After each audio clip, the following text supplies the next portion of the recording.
Broadcasting from London, Ontario, Canada, I'm Kevin Bulmer. This is Journeys with the No Schedule Man, where we are celebrating and sharing the significance of our true selves and stories. And you're going to love this conversation today. Joseph Heraldo from measuredlive.com. This is somebody that I recently connected with through my involvement in Awesomepreneurs as their strategic marketing coach. And Joseph is the kind of person that you come across every once in a while that as soon as you are in their company, you just know. You just know. I'm talking about connections, the kind of connection that leads to relationships. And when we can get to the point where we can just trust that feeling, our emotional guidance system, we know whether we feel safe and good around some people or whether we don't. And the moment that I was in the room with Joseph Heraldo, I instantly knew, we've been put across each other's paths for a reason, to be revealed, possibly in this conversation. But I'm really excited to share Joseph and his journey with you. And especially if you are in business or looking to get in business or build your business or get yourself to the next level, whether that's personally or professionally, how do you get from here to there? Getting started separates us from the majority of our friends and neighbors to just embark upon something new. My experience is being that if it's the start that stops most people, which I think is that famous phrase from the old football coach Don Shula, if it's the start that stops the most people, it's that middle bit that really thins the herd. Because when you're in the middle, when things get hard, and they get hard, how do you know whether you're in the middle or not? You can't see the light at the end of the tunnel. You're in the journey, you're in it. And that's where I see a lot of people stop. Now, Joseph is the kind of person that can help give you a better chance at getting through that middle bit, enjoy it, systemize it, strategize it, not only to help you provide some structure to get from here to there, or what we'll call crossing the chasm, as in the title of this podcast, but to enjoy the process as well. Because if we're not enjoying the journey, what's the point of going on it? Can't have a happy ending to an unhappy journey. So you're going to love that. I'm going to introduce you to Joseph in just a couple of moments. I'd like to also introduce you to Connect One Consulting. I encourage you to reach out to them if you are looking to expand your professional network, grow your business, anything where you're looking to create new relationships. ConnectOneConsulting.com is the place to go to find out about how you can do one-on-one coaching. You can do events for your business or organization, but I highly encourage you to reach out to Gord at Connect One Consulting and investigate the power of creating connections. That's what led to this conversation that you're just about to see with myself and Joseph today, is connecting. ConnectOneConsulting.com. Laura from Diamond and Gold Treasures. I was just editing some video of Laura and myself. If you follow my Facebook page at facebook.com/No Schedule Man, you'll soon be seeing some videos of the people that I'm mentioning that are supporting these podcasts. And I think that's important to do because we sometimes, I think, forget that behind these names, these brands, these processes, these products, these services are real people leading real lives with real challenges and real responsibilities.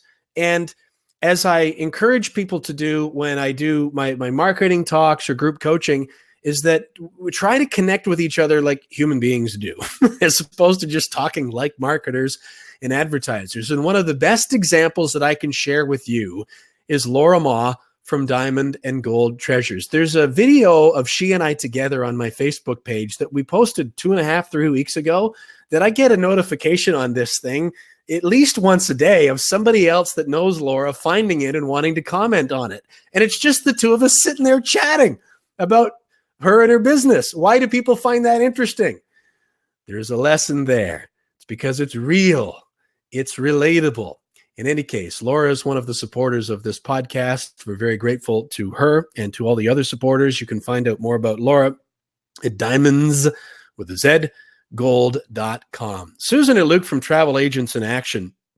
She's certified in special needs and autism travel. So if you're somebody that has that as part of your reality, where you know that there are considerations that need to be taken into account before you go to enjoy a trip, or it might even be that you're not going and enjoying those travel experiences because of those considerations. My encouragement to you, give Susan a call. You can find out more about her at foreverpreciousmemories.ca. Her Facebook page is also tagged with the Facebook link on this video. If you're watching the live feed, just scroll into the description and you'll find links to all of the sponsors of this podcast. Susan has arranged travel for me, and I was just astounded by how simple it was, how easy she made it, and thought, this is the way to go. To have somebody who knows what they're doing, who really cares about the experience of the people that she's working with. Susan Aluk of Travel Agents in Action. I highly encourage you to reach out to her at foreverpreciousmemories.ca. Back in episode, I think it was episode 87, I introduced you to Brett Lucier, who is the owner of Provincial Glass and Mirror, which is a professional full-service glass company owned and operated right here in southwestern Ontario, Canada. And you can learn more at provincialglass.com. I also highly encourage you to go and look at or listen to that episode, number 87, because Brett is a terrific example of the power of hard work and resourcefulness that 18 years ago, or a little bit more than that, it was 18 years from the time where he joined that company on the ground floor and worked his way all the way up to becoming the sole owner of the company. It's a fascinating story, fascinating in its simplicity of just figuring things out as you go. Brett from Provincial Glass and Mirror, a supporter of Journeys with the No Schedule Man, and we're really grateful for that. Carol Trickett from Trickett Financial has become a really treasured friend, and she does great work through Awesomepreneurs and through her own website and business. Of course, trickettfinancial.com is where you can find Carol Trickett with 2 T's at the end of it. Carol is another where you'll see some video of she and I together here before too long. We did an outtake video. There was about 20 seconds long. It was just a lot of fun, having fun together, being ourselves and sharing stories.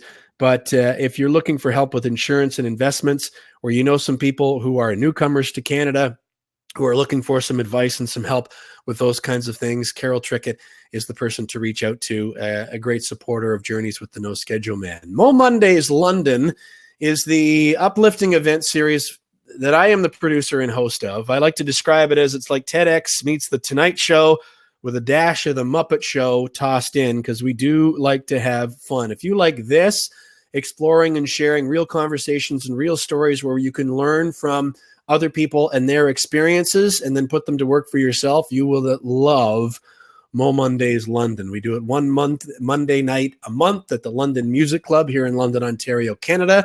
I am certainly open to coming to you if you are anywhere else around the world and you want us to bring the magic to you. And the energy is magical. When it clicks, it is an electric couple of hours. You can find out more at momondays.com/London.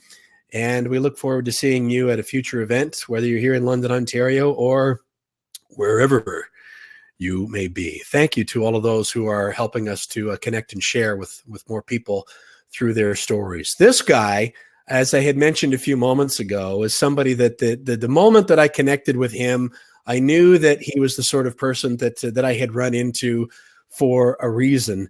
And Joseph, I really want to thank you for making the time today. How's your world spinning on this rainy October afternoon? Oh, it's rainy over on your side. Oh, it's always rainy in London, isn't it? But it's an absolute pleasure to be here, Kevin, and it's just amazing to get to connect with you and get to know you over the last little bit. So glad to be here. Thank you, sir. Yeah, you're most welcome. It's absolutely my pleasure. Joseph Heraldo is the CEO of MeasuredLive.com, but as is the case with anyone that we come across, there's a lot more to the story. Joseph, I'd like to dive us right into the deep end. I'm curious what comes to mind when I ask you, when did it first occur to you that you had a gift for helping people to fulfill their vision? Well, I think it started with myself and just realizing that I'd been corporately trained and had a really professional career that I loved and got part of amazing teams. And when I could see that I could purpose those skills and pursue a dream of my own, a business idea of my own, it starts with a great idea, but how do you get that idea to get traction and actually be a measurable task that you said, I did it? And for me, that 2 years ago was when I sold my company that I built. And when I sold that company, that's when I had the conversation with myself: was it worth it? Right? I mean, I went all in. I went and pursued this thing and earned the trust of my clients and my team and my vendors, and balanced that all the way through until the point where I could value it and sell it. And then I asked myself, was that enough? And if I didn't probe deeper, it wouldn't have been.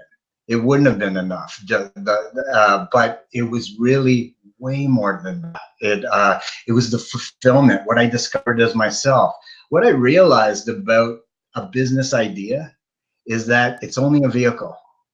It's a vehicle that lets you prove out your own fulfillment. And that's really where it clicked for me and allowed me to say, hey, this is a conversation. Luckily, I was able to try this out for about 15 years and really put everything I had into it. But now that I've had the pleasure of asking myself that question, I know there's a lot of business owners out there that are pursuing their dreams. And are they asking themselves that question? And I know I wasn't. I know when I was going through this, it was never be satisfied, always push yourself to that limit without breaking yourself, and just try to hit those hockey sticks at all costs, because that's what entrepreneurs are bred to do.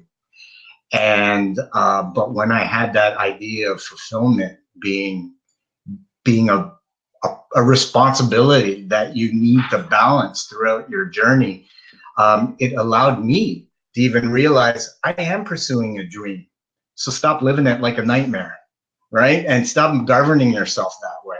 And if you truly embrace that method, every action you do is the proof that you should be trusted with your business and you are doing exactly what you were meant to do. And so now that I'm meeting all these folks, and like we're over 400 now, a lot of help from awesomepreneurs, and just meeting a lot of different people, I'm seeing this potential, this vision that everyone's explaining in themselves, and they can feel it in their bones. And it's such a pleasure to be able to say, then do it, but do it in a fulfilled way. Make yourself stronger as a result of you proving that you're doing the right thing. And I believe that's the context you need to be. If you want someone to trust you with their business, you better believe you're a better person from it. And you better make every decision that you do should be tied to that level of energy. And watch what that does in terms of inspiring your teams or even inspiring your customers themselves. Yeah, that was a really long answer to your very direct question. It's so.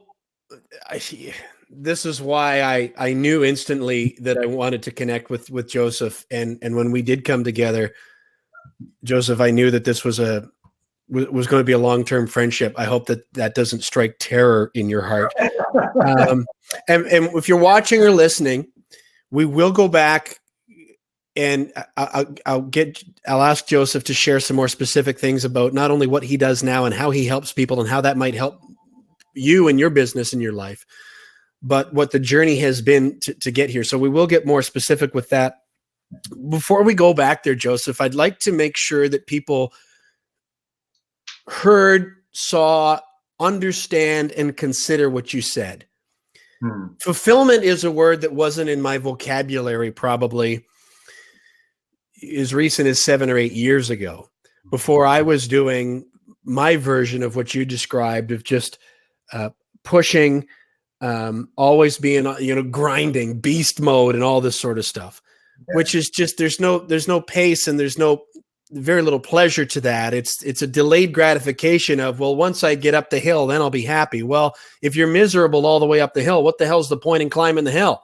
That if the end goal of what is it that you're doing something for? Why do you think you want a better success in your business, more money, a better car, a better relationship? What's the reason?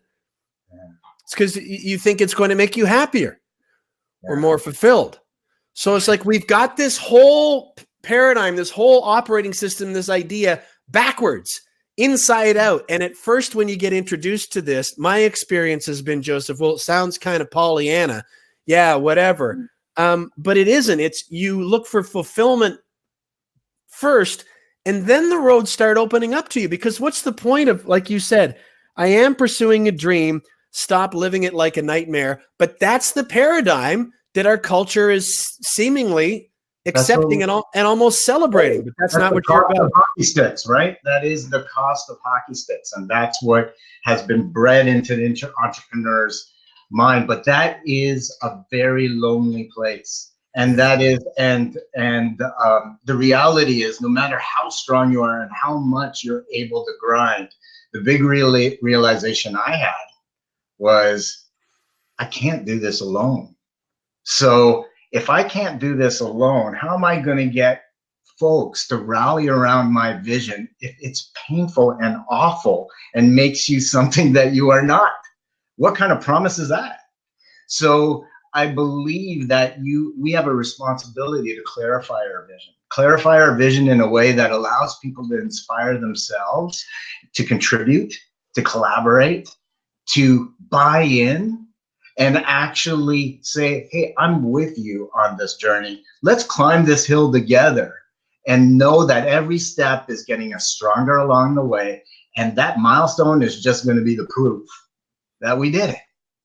What a way to look at a journey, as opposed to, oh my God, there's another 10,000 steps before we're even past halfway.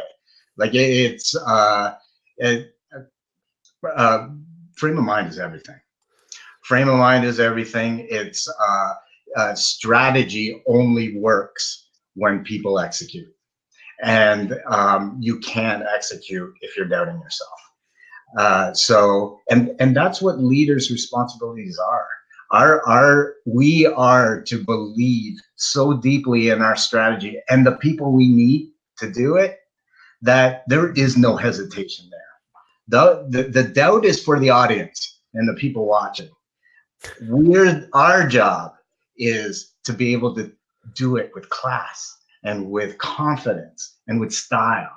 And when I hear someone about their dreams and and what they're trying to pursue and what they're trying to cross in their own chasm, I listen to the amount of technical knowledge and tactile knowledge. They know exactly what needs to happen. And if they could know it and execute it with style, that is really where fulfillment comes from. And that's what's beautiful. That's how simple this all is. If you're feeling great and you're loving the way that you're putting things together and how you overcome every hurdle, even though it's not going precisely over according to plan, that's fulfillment. So you don't have to define it. You can let your vehicle show you exactly what that is, and you can live it and reflect on it and go, wow, what a journey.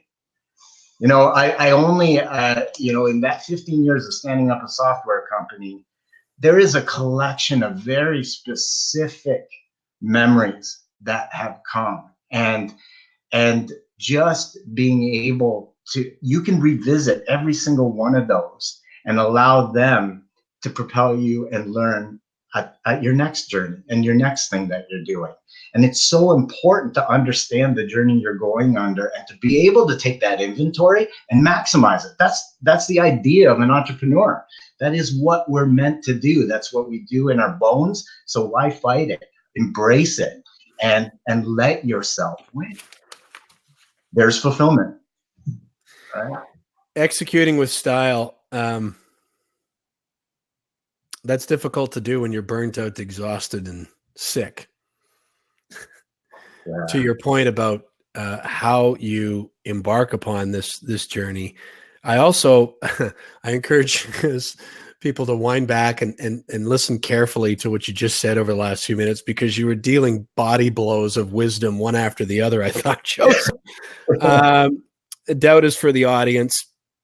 Write that down, stick it on your wall, put it on your mirror.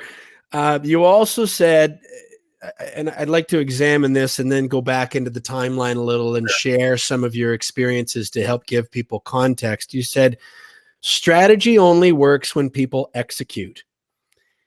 And Joseph, I was just having this conversation this morning that it astounds me. I just find it astounding how common it is for people to just sit around and not take the next step.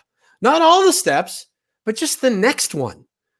And like that you could hire a coach or buy a course or read a book or find some system that'll make that step for you. It really frustrates me with working with people when I care, or I feel like I care about their success more than they do. I had actually sent a note to somebody the other day saying, and this was hard for me, but I felt like they needed. I said, I can't care about this. I'm not going to work harder on this than you're willing to work on it for yourself. And I wonder if some people are intimidated by the thought that they've got to take all the steps and therefore take none at all. But that, what you said about strategy only works when people execute, isn't that just about taking the next step? Absolutely. And then the next step. Well, but that's a part that you can't do. If I come to you for help, you can't take the steps for me. I got to do it. But we can have this conversation to understand what it is that it's going to take. What are those steps in order to conquer this, to execute the strategy? And it's as simple as just being able to ask another team member to be able to help you execute that strategy, then you're one step closer. And it's really about so strategy is a promise. So what strategy is you said, look, I've taken a look at the problem we're trying to solve. Here, I've looked at all the different options that we have to react to this situation. This is the best thing to concentrate on. Now, like I mentioned, I can't do this alone, right? So if I need help from various stakeholders in order to do that, I can't be in a position where we're executing now. So I can't tell them how to do this right. What they need to do is understand the intent of the strategy and contribute their strengths in a way to prove it. And that's what I mean by execution. What I mean by execution is the ability to understand your vision and to be able to prove it in your actions. You know, a lot of big part, it's very important to earn the trust of folks, whether it be your team or your customer or your other stakeholders vendors that are involved in this. It's really important to be able to earn their trust, and you earn their trust, and it's measured by that strategy item where you go, this is what we're going to execute together.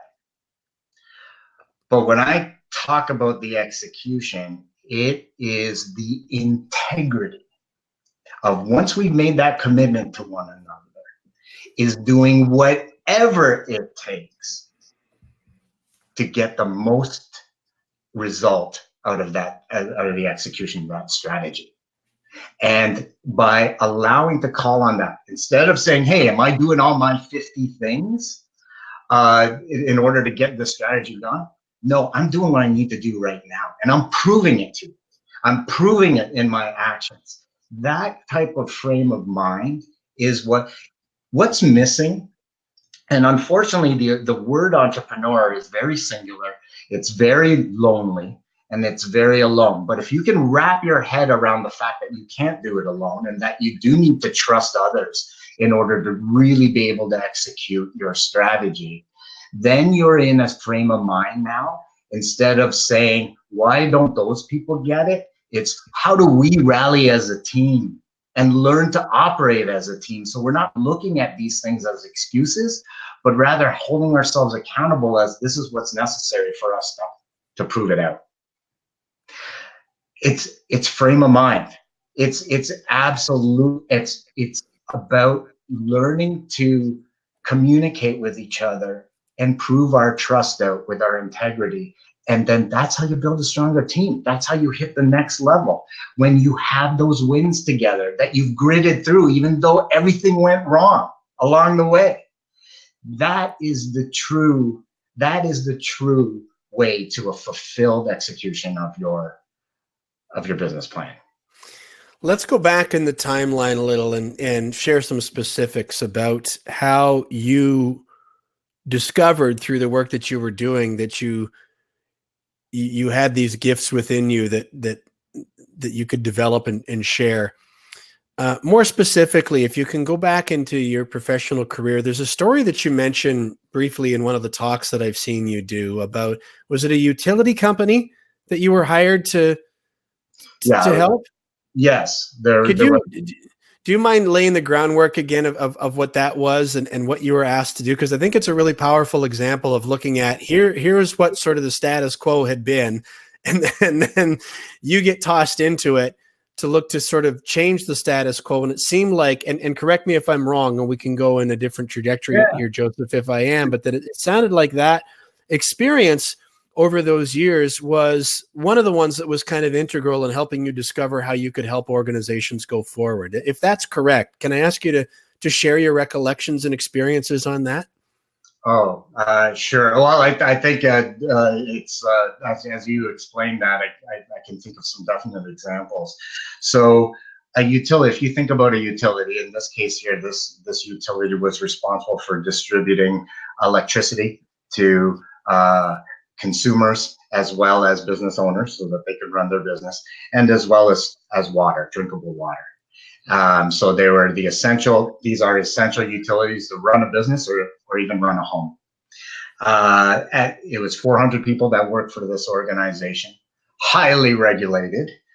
So the government has very strict rules in terms of how you deliver that service and to what service levels you'll need to meet in order to comply. And it's a very highly skilled trade. So talk about walking into so I'm just a guy that understands systems. I understand change management, but here I am walking into men and women that understand how to handle a catastrophe and get the lights back on without hurting themselves and without putting in detriment business. It's highly tactile, but highly compliance driven, and there's a lot of things that can go wrong if you change too many things. So the risk is very, very high to innovate in a world like that. What age were you when you were brought into this scenario? So it was right when I finished in the mining industry, and they found me. So that was 2003. Okay. So I was about 32 years old. I just finished working with the mining industry that together we were able to prove out that we were committed to keeping our people safe. And from a terrible 13 deaths a year average, they were able to commit their promises to their employees, and I was able to have the pleasure of seeing them hit zero for 6 years in a row. And I got a really cool jacket on the 5-year mark. It's amazing to just see this discipline, all this hard work, and then at a high level, people stop dying. Yeah. Right? Okay. So you just went over a whole bunch of stuff there that's important that I'm going to ask you to expand upon. Yeah, you can, and I didn't mean to laugh. I'm not meaning to belittle, but basically what I heard was you kept between 60 and 70 people alive based on the averages, and you got a jacket, which is great. The situation that you were brought into, Joseph, in your early 30s, you're still a very young man at that point, and as you described, Uh, I guess I don't need to restate it because you did a good job of with the regulation and the expertise that is required for that. Well, now you have a situation where on average 13 people are losing their lives a year. Is that the situation that you were asked to address and correct? Well, I really want to be careful to say that I wasn't the magic pill that caused this result to happen. What this organization knew was that these losses were tied to human decision, where they didn't have the right information to make the right decision in a very risky situation, or they didn't follow appropriate procedures, and they didn't have the information to even understand that appropriate procedures, and or were they competent to be able to do these high risk tasks, and do they have enough of the knowledge in order to keep that going? There's a lot of doubt surrounding the possibility of someone being hurt, and so what they wanted was some insight, some ability to be able to say, what are the information that we're missing that we're not getting in front of folks? What are things that we're doing that we can re-leverage, that reinforce? How can we give people access to the practice that allows them to be great at these at-risk tasks? So by listening to them, I did not know what those best practices were, but I listened. And I took the time to really understand what it is that got them here, and being able to line them up in repeatable systems where people can re-access that information. They can use it at point of use. That's when I was starting to see how I could help. So we can hurry and bring a binder to every single person every time they're doing things, or we can teach people how to access the information they need in order to make the right and safe choice. So if anything, what I loved being part of that team when I was called in was to be able to take the time to really listen to the men and women that were asked to do these at-risk tasks, and listen to what they knew needed to be done in order for them to make those decisions, and just help them make that convenient and dependable and something that they can count on, and learn through that relationship and that promise, so that they can allow me to prove it with integrity, that we can accomplish something when maybe technology is a problem, or when process hasn't been established. Well, let's fix that then. Let's do that together. Let's rally, and let's prove out that we can commit to this promise. So it's that ability to take those little barriers and use them as opportunities for proof to hit our high level vision, right? And it was an amazing lesson for me to see and prove out, and that's where a lot of my confidence comes from.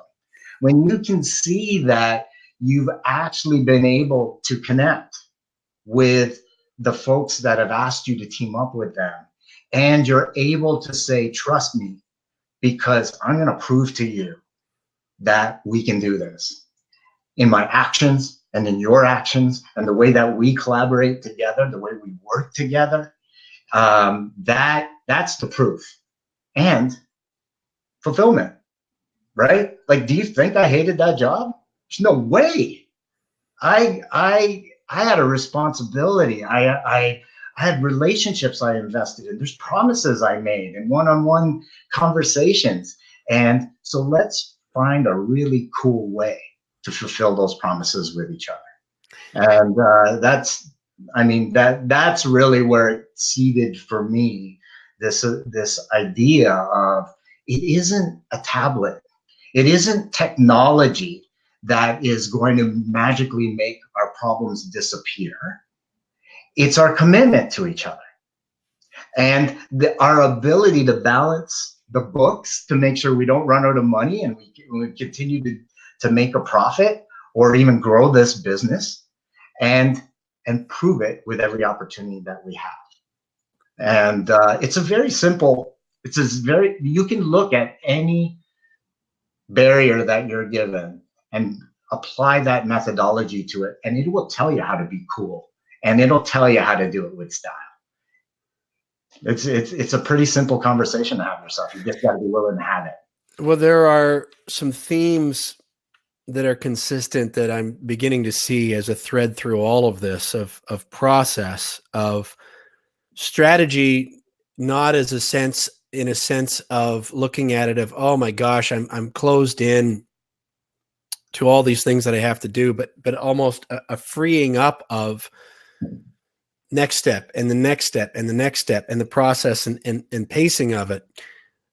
Where I was going with that last question, I may be misreading it, Joseph, but what I was feeling was that sounded like an almost intimidating situation to have to walk into, where here is an organization on the base level that we have a situation where we feel we need to do better. We need to reach out and get some help so we can get some different perspective on how we might achieve that. And in this case, one of those outcomes that was obviously not acceptable was the loss of life in some cases. Mm-hmm. And you're asked to go, and I'm just thinking about being the new guy or the new person in a certain situation where it's highly skilled. People know what they're doing. You can't just pull anybody off the street that has the competency to do those kinds of things. There's, oh, okay, here, this person, there comes the consultant, going to fix everything. I don't know whether there was any of that, but what I'm going to tie this all back to is the word that you shared that trumps everything was listen. You said you listened. So even if there was, and I don't know if that was the case, any kind of barrier, emotional barrier there on the people, on the part of not just that situation, but anywhere where you go, that listening, as opposed to something else that you say, we can hurry and bring a binder. I love that, where you're just, okay, boom, here's the solution. I got to prove my worth. I've got to teach it. I got to give you this takeaway. I've got to just, slow down, relax. When you hold that safe space, when you listen, when you validate, as opposed to trying to force that outcome right away, the barriers and the resistance, they almost seem to dissolve, and then the solutions tend to show themselves. How close or far away is that to the experience that you've had? You're bang on, man. So and the reason, so you started with a bunch of wouldas and couldas, right? Like, how about if they don't want to hear from somebody like me, because this is they've done all this already, and all those types of things. And you could be right unless you ask. And if you ask and you listen, then you can formulate an accurate decision on that. And now you understand how you can help. Because, when I asked, these people weren't stats. These were brothers and sisters that were part of their play group, that were all of a sudden taken away from them on a catastrophic mishap, and that just shouldn't have happened on any day to any person, let alone that person. So these folks weren't asking for no help. These folks were demanding the help so that they could continue to be a community together and continue to be there. So if and that's really it. It's really about having the bravery to understand that, hey, I get where we want to head and what we want to do. So let me take the time to build the trust and relationship that says you can count on me for my bit. It's simple. And by allowing yourself that, now it's very vulnerable. It's a very, very vulnerable state, because there's, all of us have read books and memes that tell us, like, the magic bullet that say, this is exact, place this comment right here and everyone's converted, right?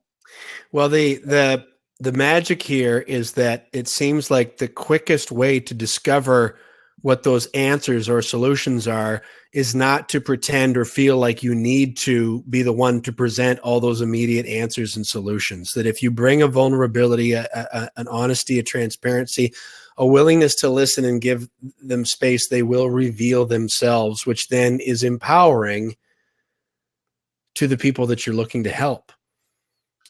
Well, you're exactly right.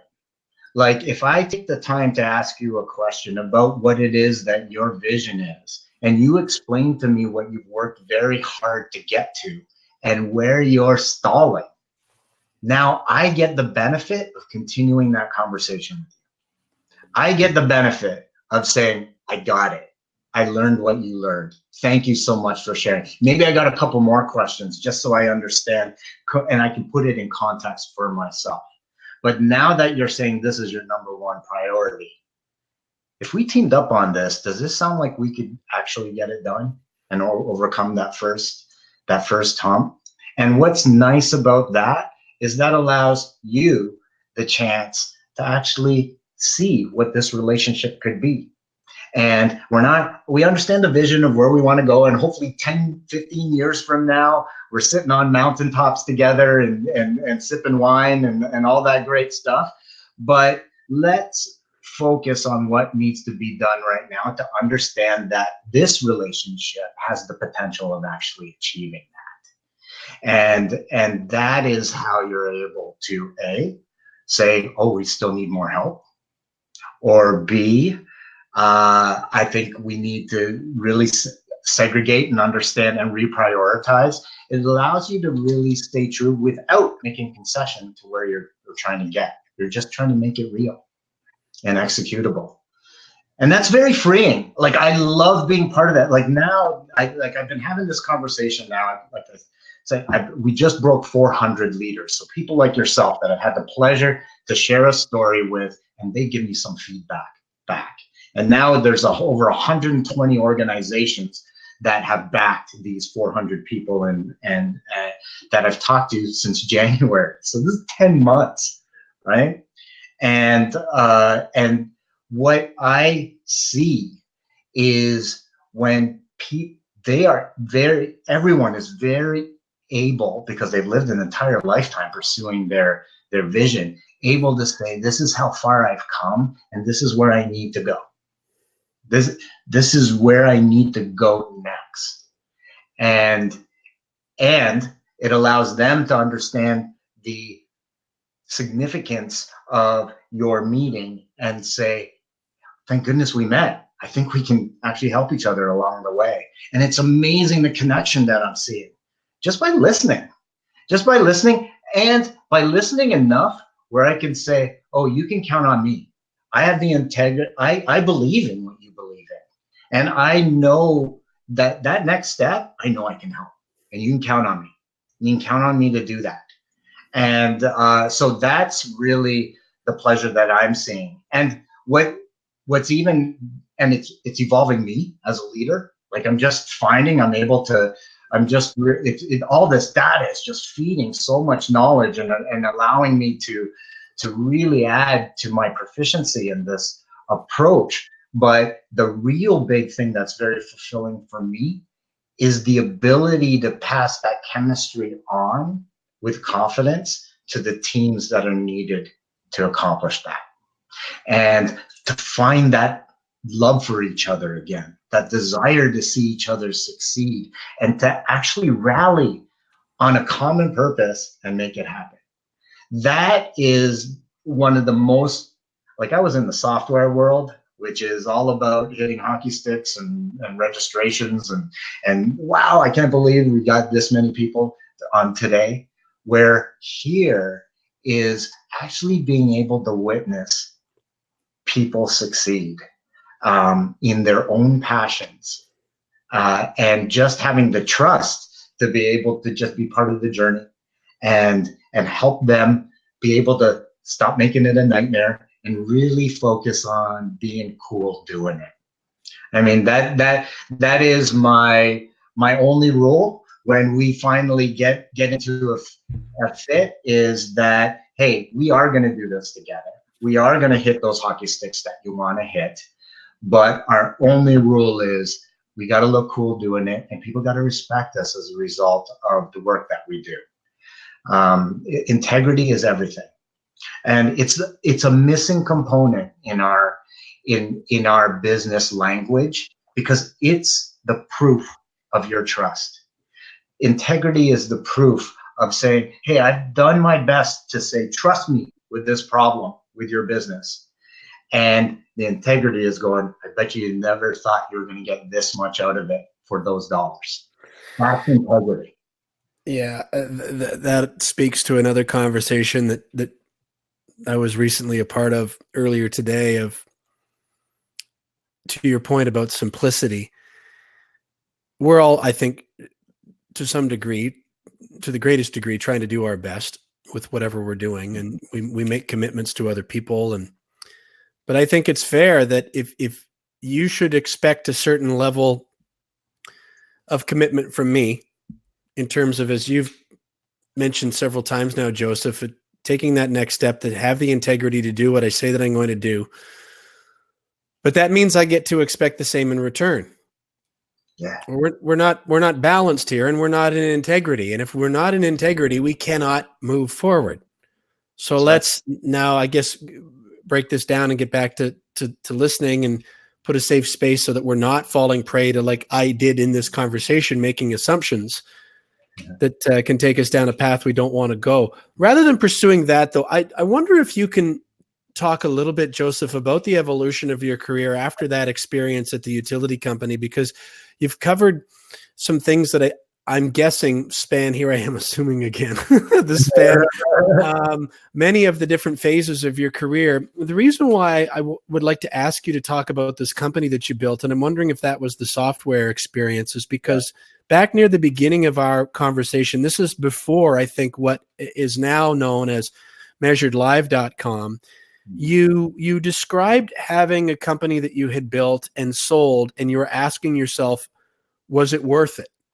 And I promised myself when you said that I would ask you to go back and backfill that story that led to that question, which has led us to where you are now, having this conversation. But what was the genesis of that? After you had moved beyond the experience at the utility company, how did your professional career evolve and lead you through that business? What was that? Well, as you can see, the common denominator in being able to accomplish these great things for these organizations was communication, right? And the ability to have meaningful communication so that we could commit to each other and be able to prove that we're in a position to be able to make that commitment and do the right thing. All that stuff, all that effort to have that focused conversation and prove it, and all those things, 80% of the effort outside of the conversation itself is administrative. So finding the excerpt in that document, checking up the files to see if that person's training's up to date, letting his supervisor know that this person is 3 months away from needing that training, and we need to make sure we get him in the classroom or get him on site doing some practice work. So the entrepreneur in me said, I really want to have amazing, engaging conversations, but I really don't want to have to do the hard work associated with aggregating all that data, being able to be confident in it, and being able to file it away beautifully. And that was really at a time where cloud access started. So in large organizations like the ones I worked for, they all had enterprise level products. So these computer screens that could capture that information. And but the cost of entry of those things is expensive. Like, you need to spend a lot of money to put server bays into your organization and all that type of thing. So what I thought was, if I could find a way to put that logic and access the information that we needed about any organization, and have it accessible and aggregated through the cloud and given back in a really user-specific way that allows them to say, how is this magic happening? But it's keep on top of everything, and I can engage with it, and I can improve it. That was my vision. I go, I want to create that, because I got technically really good at organizing documents and proof and all, and collecting things, and just through those two organizations. And I went, if I could bring that practice into coding, and here's the problem, I don't know how to code. So I decided to create a software company without having the core proficiency of being able to even create it. So that was early on just a really big test of, well, I better be able to find someone I can trust to do that. And so again, there's that first experience seed that let me say, even really early in my career, I'm not going to be able to do this alone, right? And so that is where I created this software company. I went to actually the utility that I worked for and said, hey, I really got this idea I'd love to do. I was sitting in the subway and I actually drew it out on a cocktail napkin, all those things that I just explained to you. And I said, I believe we can do this if you trust me with your business. And this professional was also a very dear friend of mine, and he had taught me so much about the technicalities of that business. And he said, you're really onto something. So let's see if we can get you that opportunity. And they did not let down. It took a little while to do that, but once I did that, we started creating that software and getting it out there, and we built it. And in 2 years, we had linemen and clerks leveraging this software and getting access to that information and being able to prove it. And we did eliminate amazing amounts of administrative burden. We actually got some amazing costs reduced, like $1 million of WSIB premiums were eliminated as a result of the efficiencies that we're able to find through this system, through the clarity of this system. So it was an amazing petri dish to prove out this model. But they were my only customer. And I went, whoa, what are we doing wrong? We built this and nothing is connecting. Where's the lineup of people outside the door that are supposed to buy this software? And that's where I heard Simon Sinek talk about finding your why. And that ability to earn the trust of someone by clarifying your vision and saying, this is a fit that says you need to trust my company with your business. And so, I read the book, I started putting that into action, and that's where I'm realizing this innovative leadership side. Like, again, that methodology is just a methodology. Our job is to be able to be proficient at getting the results we need from that. So that's where I started being able to ask myself specific questions, like, why am I doing this, right? And why do I feel compelled to that, and force myself to explain that so that I can understand the contributions and impact that I promise to make with this product and with this offering, so that I can burrow right into the subconscious of my clients and go, wow, I believe what this guy's saying. And then I get to prove it with integrity, right? And so once we earn it. So that's really what this software company gave me the ability to understand and be able to prove it out. We got to the point where we had tens of thousands of concurrent users on something that was on a subway napkin. Not bad. It was a kind of cool thing to see, and a bunch of amazing relationships, the team members that I built, and got to see thrive and step up and show me accountabilities that I never dreamed could happen. But all I had to do was be able to ask them to help. And they were able to step up and say, I get it. Let me show you how. And it was amazing to see, and it was such an amazing lesson. And that's why I was able to have that conversation with myself. And I said, this conversation is not just needed for this software. this conversation is needed for anyone that has that yearning desire to finally cross the chasm of their idea. And I would love that. And I built some proficiencies along the way. So I'd love to have those conversations with those people so that they can have that aha moment and say, I proved that this works for me in a few weeks. And I've just seen people rally as a result of being able to own our why and understand our commitment that we are going to make so that we can make that informed impact on our desired customer base. So it's lovely, like just being able to take some experiences and help prove these theorems out. That this isn't just a really amazing intellectual talking, it's also very provable with data. And that's the one thing that I have the benefit at my age and at the time in my career that I've been able to experience that it actually works. You just need to get good at it. I love that there's a napkin, a cocktail napkin involved in this story. There had to be one somewhere. And something else that you offered as part of that, Joseph, was, I think I heard you say 80% of the effort is administrative. Yeah. And that, as soon as you said it, I thought, yeah, I can relate to what it's like running on that hamster wheel. And I've seen you, when you speak, give some examples of that. But I offer that forward again, just to let that sink in. And for anyone watching or listening to observe yourself and your team and to see how true that really is, even if it's off and you're anywhere between 50 and 80, just wow. Think about that.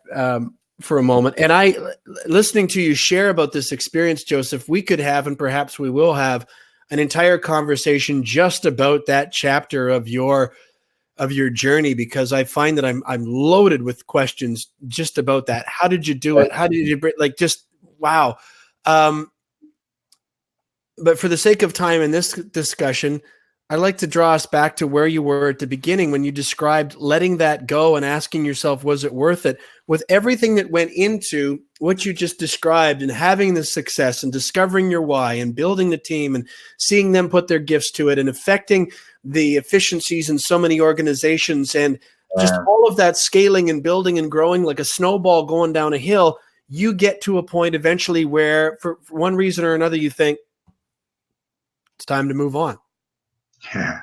What was the genesis of that, and what was that decision like? It's amazing how many people asked me that when I did so. Like when you customers, vendors, Joe, you were all in on this. What do you mean you're hanging it up and leaving and go? Did you do something illegal? Right? Like it's just like, well, like I don't get it. Like why would you mess with it? I completely believe in purpose. It's the only thing that I can give my all to give myself the strength to support people in order for us to rally and achieve a common goal. And with my business partners, we were starting to diverge as to what that purpose meant. So for me, I had to have that conversation, and they were good enough to give me an offer that measured it on a monetary level and said, how about if we do this for you to hang it up and walk away? And another side of me is, although I am a man of purpose, fulfillment is everything. And as you know, Kevin, I've got 5 kids. I've got a wife that still loves me, that I met in Frosh Week, and I thank her for the journey. I am who I am because of our relationship, and I was able to take inventory of all those experiences and just go, this is worth it. This vehicle gave me everything I needed, and so I didn't even look twice once I accepted that offer. And it allowed, now here I am 10 months later, listening to hundreds of different pursuits and whys out there and actually contributing to it. And this is my job. My job now is to help people's dreams come true. I mean, why did I give it up? How could I not give it up? Really is this is the evolution of where I am. I'm a big fan of making the most of the experiences and the choices we make. And it keeps me accountable to doing that and living it, you know? And it's been amazing. So yeah, that's kind of the why I decided to evolve from that relationship. You answered already what I always appreciate when guests do this. If I ask you one question and then I can just sort of tap out for 45 minutes and learn a whole bunch of stuff in the process, that's the best. And when you answer questions before they're even asked, that's next level, Joseph. Next level. I was going to ask about what measuredlive.com really is, and I think you answered it. My job is to help people's dreams come true, and to take all of what you've described and bring it into their environment. I've begun to observe this to just an introductory extent, if we will, with awesomepreneurs. And back to where we began this conversation, there are just some connections, Joseph, that when these people come across your path, you just know. Yes. And I knew without hearing any of this and just about everything out of your mouth today, I'm just sitting here nodding and without even having experienced much of what you've shared. But I think that as simple as what you've described is, in terms of its execution and delivery, holding a safe space for someone to listen and to allow for them to discover things, and then setting an accountability based on integrity. These are very simple things. Yes. To slow down, to go faster, to recognize it as a process, to find freedom in understanding and accepting that we don't need to, and we can't possibly do all the steps at once. That there's a freedom in, well, I'll just do the one that's in front of me. That's what I'm accountable for today. But boy, oh boy, time goes by quickly and the little steps add up fast. And to know that the beast mode, the grind at all costs, it's weakness to ask for help. I'm alone and I have to bear the responsibility and the burden of this, and I can't sleep and I have to. Well, we know that's not sustainable. No. We already know that. And as simple as all of these things are, it is not, I don't think, Joseph, what people are commonly used to hearing from others and expecting maybe from themselves. And let alone being good at it. You know, yeah. It's one thing to wrap your head around it, but there's another thing to prove it in every action that you do once you've committed. Yeah. That is the grind part. But if you are doing that with purpose, it's no longer a grind. It's what's necessary in order for you to be able to evolve and to be able to take your idea from concept to reality. It's very simple. Like, I mean, everyone knows it's hard work, but we got to do the right hard work. And we got to be able to make sure it brings the best out of us as a result of it. Yeah, I love how evolved this conversation is now, because, you know, in the days of Lee Iacocca and you know, getting the young Turks to zero in on each other and only the strongest survive, that really worked in that innovative time because people needed that to happen. But we're in a different space right now. People value themselves. They value their time. They value who they are. They value what they bring. They're very self-aware. So why are we not bringing that to the table? Why are we not adding that to the success of our organization? In fact, we should hold that accountable if you're a part of our team. And just being able to do that and flourish, I mean, that's how you make it look cool. Joseph, how can people work with you, and where can they find you if they'd like to open up that conversation? My biggest suggestion is try it out and have a workshop. Take your business idea and have a conversation with me. Trust me with 6 hours of your time. And we're going to get into the depths of what it takes in order to be an innovative leader and be able to inspire others and hold them accountable. and hold each other accountable in order to do that. And learn how to become a team. A really good way to prove that out is to bring someone that's been along your journey with you, because it really brings magic and context. They end up being really mixed environments as well, which are really nice, because now you're getting other smart people that are amazing at other things go, you're onto something. I really connect with the message that you're sharing right now. I want to rally, right? And when you start seeing in 6 hours meaningful relationships that you can count on towards your vision happen in just 6 hours, imagine if we get to work together. So it's the best place for us to see if there's that fit. So that's what I recommend. It's one low price, and the reason we've done that, is because we're willing to earn your trust, right? We want to just cover our costs so that we can see if there's enough, because it's a two-way street. I need to make sure that chemistry is there so that we can actually help as an organization. So yeah, and it's been really great, and it's amazing. You just hear some really cool stories. So it's a great job to go to. And measuredlive.com, is that the best place for people to find you? Yeah, you can pick a convenient date, and it'll ask you a few questions, and we'll see you there. Joseph, thank you for this. Sorry, I didn't mean to step on you there. I'm really excited to get to know each other better, and to see as things develop for you, and for me, selfishly, to learn from you, and to try to fulfill more of the vision that I have, and hopefully empower a lot more people besides, or in the process of that. And what better thing could there be to feel fulfilled, to feel like you're realizing your purpose, but you're enjoying that with people that you really feel aligned with, and whose values you share, and who make you wake up, or help you wake up some days going, gosh, I really feel fortunate with the people that are around me. And I'm finding that that's happening more and more and more, that the deeper and closer I get to what that purpose is and who I think I really am, the more I'm encountering people like you that really make me feel grateful for right now, for today. Yeah.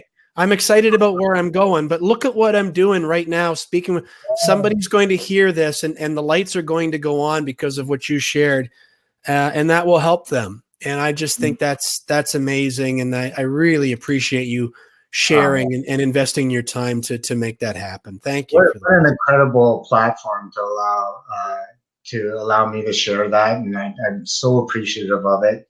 And I'm so appreciative of your ability to really listen and be able to ask me questions that allow me to participate. This was an absolute pleasure to go through. So thank you, sir. That's why I do the podcast. It's about the only thing that keeps me from flapping my lips nonstop, Joseph. It's a character flaw. I'm aware of it. I'm working on it. Oh, that's awesome. So it's like a self-therapy session, but this was great. Many more conversations between us to come, I'm sure. Thanks again for the time. Thank you, sir. Take care.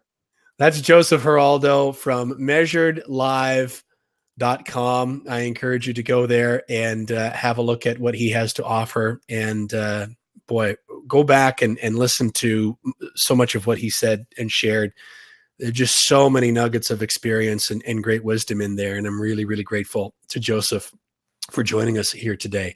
I also want to say thank you to Connect One Consulting, Diamond and Gold Treasures, Susan and Luke from Travel Agents in Action, Provincial Glass and Mirror, Trickett Financial, and Mole Mondays London. And most of all, I want to say thank you to you for investing some time in yourself and with Joseph and me to sit in on this conversation. I hope that it's been both hopeful and helpful. I'd like to remind you that there are all kinds of resources like this available 24/7, 365, completely free at noscheduleman.com. This episode was number 91. I think this is the 7th or 8th that we've done this way with audio and video.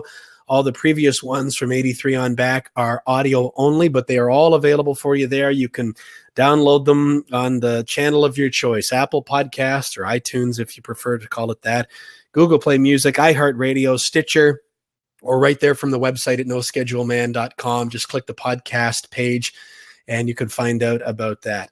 I would love if you would sign up for a free email newsletter so I can keep you up to date of future conversations like this.